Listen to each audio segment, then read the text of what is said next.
할렐루야. 주님의 은혜와 축복이 이 시간도 우리에게 흐르고 있음을 믿으십니까? 여러분, 하나님께서 가장 사랑하시는 저와 여러분들, 지금까지 뒤돌아보면 하나님의 은혜가 아닌 것이 무엇이 있습니까? 그럼에도 불구하고 우리가 감사할 수 있다는 것이 가장 복인 줄 믿으시기 바랍니다. 이스라엘의 6.1 전쟁, 대단히 유명한 이야기죠. 6.1 전쟁, 어떻게 이것이 가능했을까? 그 중동 전쟁인 이 6.1 전쟁은 이스라엘을 이끌었던 다이안 장군이 그 이스라엘 백성들보다 100배나 더 되는 그 인구의 그 아랍 연합군과 싸우는데, 그는 이렇게 큰 소리로 확신을 가지고 이렇게 선언을 했습니다. 우리 이스라엘은 대단한 무기를 가지고 있기 때문에 반드시 승리할 것이다. 이 소리를 들은 모든 전 세계 사람들은 이스라엘은 무슨 원자폭탄이나 수소폭탄 이상 능가하는 그 어떤 신무기를 개발했나 보다. 그리고 아랍 군사들도 막 벌벌 떨게 만들었습니다. 그런데 이 다이안 장군이 이렇게 선언을 하는 거예요. 우리에게는 시편 121편에 우리를 향하신 하나님께서 우리의 무기가 되기 때문에 우리는 반드시 승리할 것입니다. 여러분, 이 믿음을 가지고 전쟁을 치렀던 이스라엘은 6일 만에 대승을 거두게 됩니다. 여러분, 이렇게 대단하신 하나님이 나의 하나님이여 나의 아버지 되심을 믿으시기 바랍니다.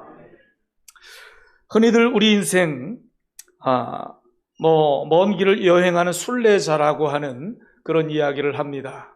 순례자의 인생에 나그네요, 외국인이라고 성경에도 표현하고 있습니다. 우리의 정착지는 이곳이 아니기 때문에 그렇습니다. 시편 121편도 다양한 견해가 있지만 순례자들이 예루살렘을 향하여 올라갈 때 즐겨 불렀던 그런 찬송시입니다. 이 본시를 자세히 들여다보면 옛날이나 지금이나 똑같은 고민이 우리 인간에게 있다라고 하는 것을 볼 수가 있는데, 나의 도움이 어디서 올까? 나의 도움이 어디서 올까? 여러분, 이 고백은요, 누구에게나 있는 고백입니다. 왜요? 우리 인간은 누군가의 도움이 필요한 존재이기 때문에 그렇습니다. 여러분들 그렇게 생각하지 않습니까? 누군가의 도움이 필요한 존재예요. 하나님이 우리 인간을 창조하실 때부터 그렇게 창조하셨습니다. 하나님이 아담을 하나님 형상대로 창조하시면 얼마나 대단한 것입니까? 그럼에도 불구하고 하나님께서는 돕는 배필로 하와를 만들어 주셨습니다. 왜요? 우리 인간에게는 누군가의 도움이 필요하기 때문에 그렇습니다. 지금도 여전히 우리 곁에서는 보혜사, 파라크레토스라고 하는 보혜사, 내 옆에서 나를 도와주시는 분, 나를 지켜주시는 분, 인도하시는 분이라고 하는 성령께서 우리의 도움이 되지 않습니까? 우리 인간은 이렇게 도움이 필요한 존재라고 하는 것이죠. 그런데 여전히 지금 살아가는 세상 사람들 가운데서도 나는 누군가의 도움이 필요 없다. 난 나 홀로 살아갈 수 있다. 나 돈 많아. 나 권력이 있잖아. 부족한 것이 없어. 나 재능 많아. 오라는 데가 많아.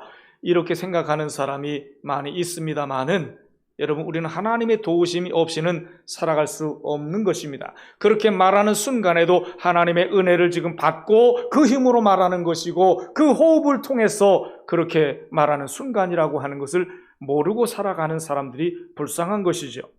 여러분, 우리는 하나님의 도우심이 반드시 필요한데, 이 도움이라고 하는 뜻이 무엇일까요? 단순히 어떤 일을 거들어주는 정도의 도움을 이야기하는 것이 아닙니다. 이 본문에서 말씀하는 이 도움이라고 하는 것은 아주 절대적인 어떤 필요한 에너지를 이야기하는 것입니다. 가령 어떤 전쟁의 예를 든다면, 전쟁하는 군사들에게는 먹을 음식이 있어야 되고 물이 있어야 되고 또 탄약이 있어야 합니다.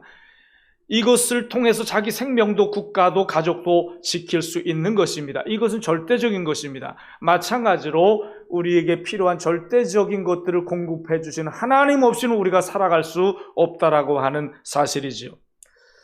오늘 하나님께서 우리 모든 인생의 문제와 아픔을 아시기 때문에 이 결정적인 도움을 주시기 위하여 이 시간도 찾아와 이곳에 계심을 여러분 믿으십니까? 네, 믿으셔야 합니다. 도대체 하나님은 누구십니까? 하나님이 누구예요? 천지를 창조하신 하나님이십니다. 나를 만드신 분이 우리 하나님이십니다. 지금까지 하나님 없이 살아갈 수 있는 존재는 아무도 없었습니다. 하나님은 우리 모든 인생, 또 우리가 살아가는 한 해 동안에 주님의 결정적인 도우심이 지금까지도 있었고 또 앞으로도 이것은 반드시 필요한 것이기에 우리는 그 도움을 구하는 자가 되어야 된다는 거예요. 도움을 구해야 돼요. 우리 인생에 결정적인 도움을 주실 수 있는 분이 있다면 바로 하나님이시라고 하는 사실을 본문에서는 밝혀주고 있습니다. 여러분, 왜 하나님의 도우심이 결정적으로 필요합니까? 그분은 우리를 만드신 분이기 때문에 가장 우리를 잘 아시는 분입니다.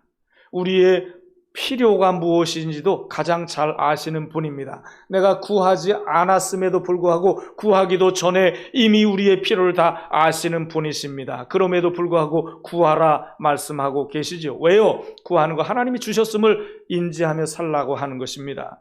여러분, 그래서 우리는 문제마다 때마다 해결해 주신 분이 하나님이셨구나, 이걸 생각하고 감사할 줄 아는 것, 이것은 하나님께 영광 돌리는 방법이고 하나님 이런 것을 통해서 영광을 받으시고 기뻐하십니다. 여러분, 2020년 우리가 지금 한 해를 거의 지금 이제 다 지나가고 있습니다. 11월 지금 이제 중순인데, 한 해를 돌이켜 보면서 우리가 내 돌아온 이 발자취, 지금까지 살아온 발자취 하나하나를 우리가 생각해 볼 때에 거기에도 계셨던 하나님, 이 문제 속에서도 함께 하신 하나님, 그것도 해결해 주신 분이 하나님이시고, 내가 오늘 너무도 큰 걱정, 염려가 있었지만 지나가 보니까 아무것도 아니었어요. 그러니까 우리는 감사도 없었지만 돌이켜보면 다 하나님의 은혜였습니다. 오늘은 바로 내가 염려했던 내일이 오늘이었어요. 그런데 오늘 또 무사히 지금 살아가고 있지 않습니까? 그래서 우리는 나를 도와주신 그 하나님의 도우심이 없이는 살아갈 수 없습니다. 또 도와주셨고요. 그렇다면요, 여러분, 하나님께서 우리를 어떻게 도와주셨겠습니까? 자, 이것을 우리는 생각해야 합니다. 몇 가지 생각해 볼 거예요. 첫째가 이것입니다. 하나님은 어떻게 나를 도와주셨는가? 자, 오늘 본문에 이것을 상세하게 나열해 주고 있습니다. 그 첫 번째가 무엇일까요? 실족하지 않게 해 주셨다 하는 것입니다. 4절의 말씀, 아니 3절의 말씀. 이 실족이라고 하는 것이 나오죠. 이 실족의 뜻은요, 이 발을 헛디뎌서 넘어지는 그 순간적인 사고를 의미하는 이 단어인데, 우리는 이런 순간순간 넘어질 만한 그런 일들이 많았고 또 넘어질 뻔한 그런 일들이 많았습니다. 그런 순간순간 하나님께서 나를 도와주셨다라고 하는 거죠. 여러분, 그런 순간적인 사고를 방지해 주시고 붙잡아 주신 그 하나님, 수많은 사건 사고 가운데서도 우리를 이렇게 지켜주신 그 하나님, 실족하지 않게 해주셨던 그 하나님을 우리가 찬양할 수 있어야 합니다. 자, 두 번째는 졸지도 아니하시고 주무시지도 아니하셨습니다. 왜요? 우리를 도와주시기 위하여. 우리를 이렇게 도와주신 거예요. 졸지도 아니하시고 주무시지도 아니하셨다. 이게 반복적으로 졸지도 주무시지도 아니하셨다고 강조하면서 말씀하고 있습니다.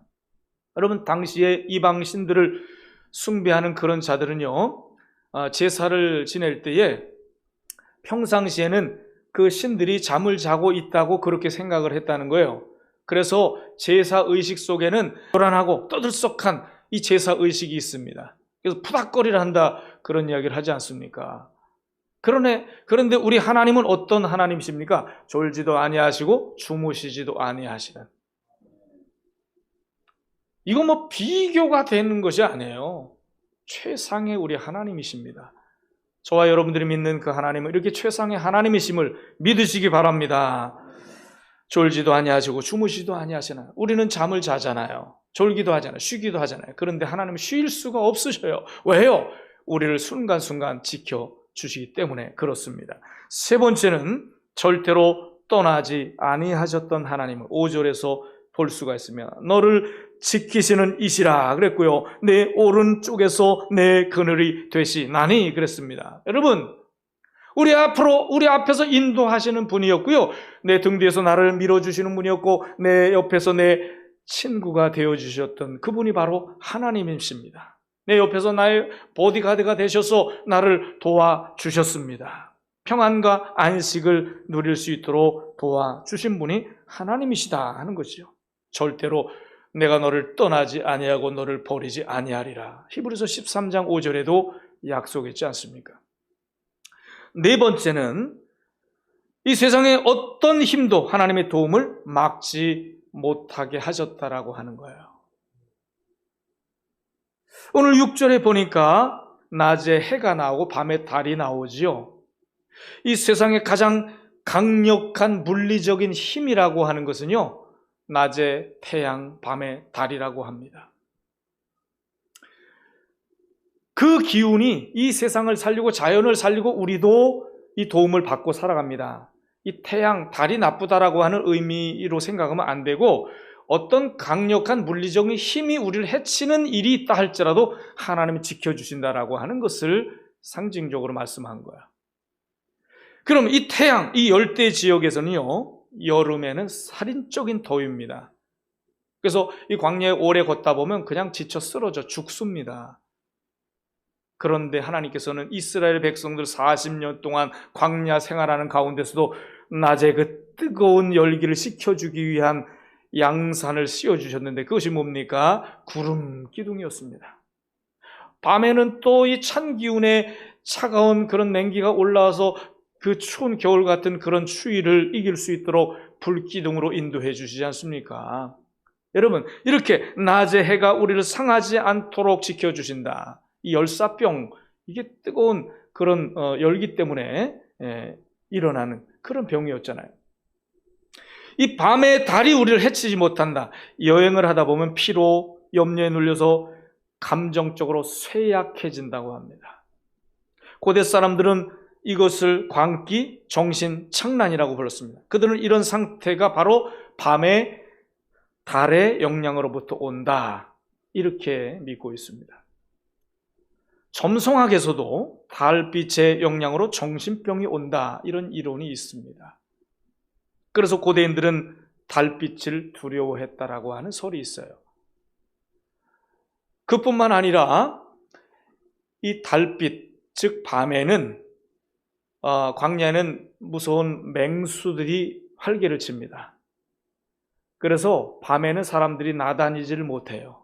맹수에게 물려 죽을 위험이 있기 때문에. 그런데 이렇게 밤에 달이 너를 해치지 못하게 하신다라고 하는 것은 이런 위험으로부터 하나님 우리를 지켜주신다는 말씀이에요. 그래서 이렇게 하나님의 도우심 앞에서는 그 어떤 것도 막지 못한다. 할렐루야. 그 다음에 다섯 번째는 약속대로 지켜주셨다라고 하는 것입니다. 7절 말씀을 보니까 여호와께서 너를 지켜 그랬죠. 여호와께서 너를 지켜. 모든 환난을 면하게 해주셨습니다. 또 이기게 해주셨습니다. 또 어떤 환난을 미리 대처하게 해주셨고 육신도 영혼도 하나님께서 지금까지 지켜주셨다라고 하는 거예요. 여섯 번째는 일시적인 도움이 아니었음을 믿으라고 하는 것입니다. 그 범위가 무엇입니까? 8절에 보니까 지금부터 영원까지 한계가 없어요. 도우심의 횟수도 정하지 않았습니다. 무한하신 하나님이에요. 우리는 내가 염치가 없어서 하나님 앞에 어떻게 또 구해? 그건 불신입니다. 우리 부모는 한계가 있지만 하나님은 말씀으로 온 세상을 창조하신 분, 우리에게 못하실 일, 못 주실 것이 없기 때문에 구하는 것이 믿음입니다. 하나님의 기쁨이 되는 것입니다. 여러분, 얼마나 우리를 도와주고 싶으셨으면 하나님께서 그 보호자를 내려놓으시고 이 땅에 오셨습니까? 우리를 돕기 위해서 이 땅에 오셨잖아요. 십자가까지 기꺼이 지셨지 않습니까? 여러분, 우리는 절실하게 하나님의 도우심이 필요한 존재들입니다. 이걸 안다는 것이 중요한 거예요. 지금까지 도와주셨다라고 하는 것을 믿는 것이 중요한 것이고 감사하는 것이 중요한 것입니다. 여러분, 나의 도움이 어디서 왔습니까? 하나님께로다. 여호와께로다. 할렐루야. 자, 그러면 이제 우리가 지금 생각한 건 뭐예요? 하나님께서 우리를 어떻게 도우셨는가 하는 것을 지금 6가지로 보았습니다. 그러면 큰 두 번째로 누가 도움을 받을 수 있는가 하는 문제입니다. 누가 도움을 받을 수 있는가? 그 첫 번째는 믿음의 사람만이 도움을 받을 수가 있습니다. 여러분, 우리는 누굽니까? 우리가 누구예요? 하나님의 자녀예요. 내가 하나님의 자녀라고요. 하나님의 아들, 딸이에요. 하나님이 내 아버지입니다. 믿으시지요? 이걸 믿는 게 중요해요. 여러분, 우리 부모가 자식을 어떻게 사랑합니까? 여러분, 하나님은 오죽하십니까? 부모가 젖을 먹이는 엄마가 그 자식을 잊을지라도 나는 너희를 절대 잊지 아니하리라 그러셨잖아요. 하나님의 사랑은 대단하십니다. 우리는 그 사랑을 믿어야 돼요. 그래서 두려워하는 자는 사랑 안에서 이미 하나님을 배신한 자라고 하잖아요. 형벌을 면치 못할 것이라고 말씀하지 않습니까? 우리가 믿으면서도 세상을 두려워해요. 이거 하나님에 대한 능력을 불신하는 것이 되기 때문에 그렇습니다. 이런 재밌는 이야기가 있지 않습니까? 호랑이가 새끼를 낳았어요. 그 새끼 때부터 자부심을 심어주는 거야. 너는 내 아들이야. 너는 내 아들 호랑이야. 가장 강력한 호랑이야. 맹수의 왕이야. 이걸 가르쳐 줍니다. 그런데 얘는 자꾸 의심이 생기는 거예요. 어느 날 아빠에게 찾아와서 아빠, 나 호랑이 맞아. 그럼 너 내 아들 호랑이 틀림없어. 근데 아빠, 내 호랑이인데 왜 이렇게 힘이 없어? 아니야, 힘 없어도 내 아들 호랑이 맞아. 그런가 하고 돌아갑니다. 또 얼마 있다 또 아빠를 찾아와서 아빠, 나 호랑이 맞아? 그럼 내 아들 호랑이 맞지. 그런데 나는 왜 호랑이인데도 이렇게 달리기도 못하고 이게 무슨 호랑이야? 아니야, 너 호랑이 맞아. 내 아들 호랑이 맞아. 또 얼마 있다 또 찾아와서 아빠, 나 호랑이 맞아? 호랑이 맞아. 근데 왜 달리기도 강아지만도 못하고 싸움도 못하고 이게 무슨 호랑이야? 나 호랑이 맞아? 그 아빠 호랑이 화가 났어. 야, 이 개새끼야. 그렇다면 그런 줄 알아, 이 개새끼야. 이 호랑이 새끼가 졸제 개새끼가 되어버렸어요. 이게 믿음 없으면 여러분, 우리가 하나님의 자녀인데 하나님, 저 하나님 자녀 맞아요? 하나님 나의 아버지 맞아요? 그럼 너는 내 아들이야, 내 딸이야. 그거 얼마나 순수한 거예요. 근데 시시때때로 하나님 맞아요? 하나님 살아 계세요? 저 하나님 사랑은 하십니까? 이렇게 의심하고 살아간다면 예수님께서 바리새인들이 이 독사의 새끼들아, 우리는 마귀의 새끼가 될 수밖에 없는 거예요. 그건 불신이기 때문에 그렇습니다. 하나님의 자녀라니까. 여러분, 하나님께서 여러분들을 어느 정도로 사랑하시는지 아십니까? 시편 17편 8절 보니까 나를 눈동자처럼 지키시고 주의 날개 그늘 아래 감추사. 아멘. 여러분, 사람의 눈동자가 어느 정도입니까? 참 신비한 거예요. 이게 신비해요. 안과 의사들이 말하는 것을 보면 눈동자가 우리의 눈동자가 자동으로 조절이 된다는 거예요. 자동으로. 완전 자동. 무슨 이물질이 들어가려고 하면, 먼지가 들어가고 모래가 들어가려고 하면 벌써 딱 감지하고 차단해 버립니다. 눈꺼풀이. 이런 작용이 가능한 것은 눈이 가지고 있는 이 특수한 구조 때문에 그래요. 그 현재까지 밝혀진 바에 의하면 사람의 눈에는 자그마치 30만 개의 회로가 있다는 거예요. 30만 개. 그리고 또 1억만 개의 신경세포가 있다는 것입니다. 그래서 이게 눈동자가 딱 감지하면 벌써 딱 명령을 내려가지고 눈꺼풀을 차단하고 이런 완전 자동 시스템으로 하나님이 만드셨다라고 하는 것입니다. 왜 그런데 눈동자처럼 지키신다고 했을까? 여러분, 하나님이 그렇게 우리를 지키셨습니다. 내가 두려워하고 걱정, 염려할 거 없어요. 예배 시간에 졸지만 않으면 돼. 정신 차리라니까요. 그러니까 안 지켜주시지. 자, 하나님께서 나를 눈동자같이 지켜주신다. 이야, 이게 얼마나 복입니까? 근데 내가 괜히 염려했잖아요. 내가 걱정하며 살았잖아요. 우리는 언제 눈에 뭐 들어가면 어떻게 하나, 그거 걱정하며 삽니까? 그냥 들어갔으면, 아유, 뭐 들어갔네. 그리고 지금까지 여러분, 눈에 건물 하나 들어간 거, 그거는 수억만 분의 1에 존재할 겁니다. 그 나머지 수억에 대한 감사를 하며 살았냔 말이에요, 우리가. 하나님 그렇게 우리를 보살펴 주셨다니까요. 그래서 우리는 이 믿음을 가지고 살아가자. 믿음의 사람들이 이런 은혜를 받을 수 있다. 또 두 번째는 기도의 사람만이 받을 수가 있습니다. 여러분, 언제 도움을 얻을 수 있다고요? 기도할 때. 여기서 눈을 들라 그랬죠. 눈을 들어. 예? 눈을 들어. 내가 산을 향하여 눈을 들리라. 눈을 드는 거예요. 언제든지 나의 도움이 필요한 자, 이 눈이라고 하는 거, 이 문제의 장소를 보는 눈이 나의 모든 것 되시고 나를 도와주시는 그 하나님을 향하여 눈을 드는 것입니다. 이것은 바로 기도를 의미하는 거예요. 그래서 우리는 도우심을 계속 받는 방법은 계속 눈을 들어 하나님을 바라보는 것입니다. 기도하는 것입니다. 하나님은 기도하는 자를 도우십니다. 독일과 미국 전쟁이 있을 때 일입니다. 독일군이 미국민이 살고 있는 외딴 그 집을 지나가는 그런 시점에 일이 있었는데, 한 과부가 아이들 4명을 데리고 사는데, 전쟁이 일어났을 때 얼마나 무섭겠습니까? 독일군이 이 지역을 지나간다라고 하는 그 이야기를 들었을 때 얼마나 두려웠는지 모릅니다. 그래서 우리 기도하자. 아이들을 모아놓고 이제 예배를 드리고 기도를 합니다.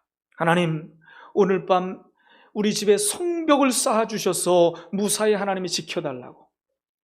독일군이 들어와서 아이들을 데려갈 수도 있고 해칠 수도 있고 또 우리 필요한 것들을 다 가져갈 수도 있고, 그래서 하나님 앞에 성벽을 쌓아달라고 기도를 했어요. 아이들이 잠자리에 들면서 의아해하면 서로 질문합니다. 엄마가 아까 기도할 때 성벽을 쌓아달라는 게 무슨 얘기야? 몰라, 무슨 얘기일까? 이러고 잠들었는데 그 다음날 그게 무슨 뜻인지 알게 됐어요.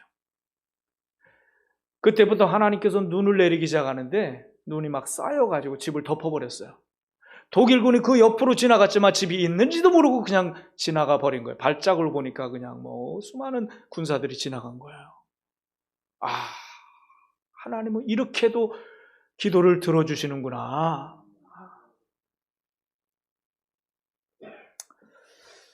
여러분, 이처럼 하나님은 어떤 외적의 침입으로부터, 외적인 어떤 위협으로부터도 우리를 지켜주시는 분임을 믿으시기 바랍니다. 그래서 이 믿음을 가지고 기대하면서 우리가 기도할 때 하나님은 도와주신다는 것이죠. 여러분, 사드락 메삭 아벳느고 그 신앙이 얼마나 대단했습니까?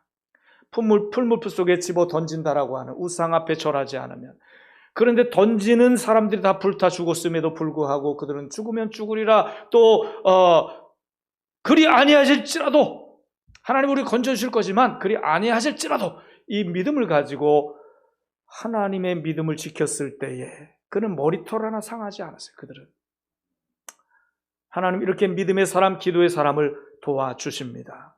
자, 마지막 큰 세 번째로, 이제 눈을 들어 바라볼 하나님은 어디에 계시는가 하는 문제입니다. 본문에 어디에 계신다고 했어요? 산에, 산. 내가 산을 향하여 눈을 들리라. 이 산이라고 하는 것은 신의 산을, 시온산을 이야기하는데 하나님의 임재의 처소를 의미하는 것입니다. 하나님의 임재의 처소. 하나님을 만날 수 있는, 하나님이 만나 주신다라고 지정해 놓았던 그 장소. 여러분, 오늘날 그 시온산이 어디입니까? 바로 교회라고 하는 것입니다. 이 교회를 통해서 하나님 앞에 예배드리고 교회를 통해서 우리가 찬양하고 예배 또 기도하는 것을 하나님은 기뻐하십니다. 왜요? 하나님께서 그렇게 정해준 거룩한 장소이기 때문에 우리가 편리대로 아무 데서나 할 수 있지만 시온산을 향하여 주님 앞에 가까이 나가는 자가 복되다라고 하는 말씀대로 우리에게 지정해 주신 이 교회에 나와서 하나님 앞에 예배 드리는 것을 하나님은 기뻐 받으심을 믿으시기 바랍니다. 그래서 우리는 하나님 중심, 말씀 중심, 교회 중심으로 살아가는 것이 중요합니다. 여러분 집에서도 뭐 예배 드리는 거 예배는 똑같을 수 있을지 모르겠지만 다른 것입니다.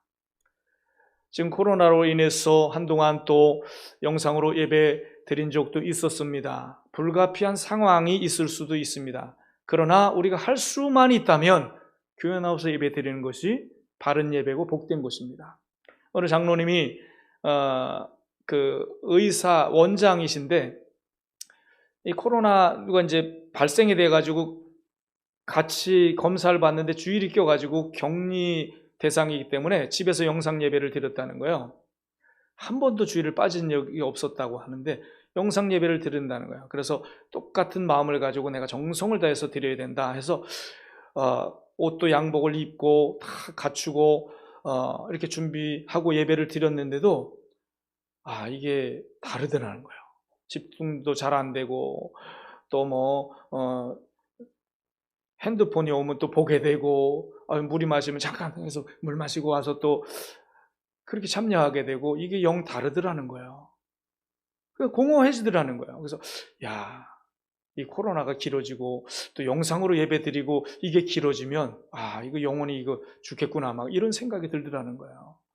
여러분들 좋은 경험한 것입니다. 정말 전적으로 나와서 하나님 앞에 예배드릴 수 있다는 것이 얼마나 감사했는가. 그리고 더 사모하는 마음을 가질 수 있었다면 이게 전화위복이 될 것입니다. 여러분 나를 도우신 그 하나님, 오늘 추수감사절을 맞이해서 지금까지 나를 도와주신 하나님, 다시 한번 우리가 생각해 봤습니다. 이렇게 총체적인 도움이 나에게 있었구나. 내가 하나님 덕분에 살았구나. 이것을 오늘 추수감사절을 맞이해서 우리가 이렇게 감사로 영광 돌릴 수 있는 날을 하나님이 이렇게 만들어 주신 것도 우리에게 복이 되는구나.